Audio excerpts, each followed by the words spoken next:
Harda görünüb ki, ananın cənazəsinə qüsul verəndə balalar su gətirsin.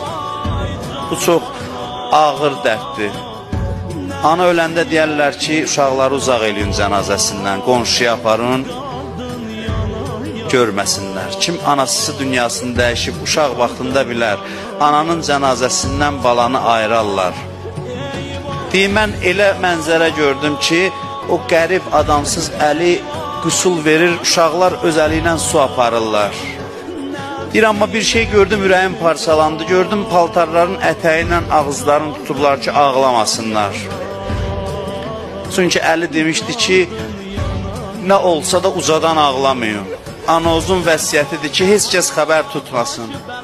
Deyir, mən baxırdım mənzərəyə, amma birdən gördüm, o əzəmətdə əli, gördüm onun qüsul otağından ağlamaq səsi gəlir. Gördüm, çıxdı, başını qoydu divara.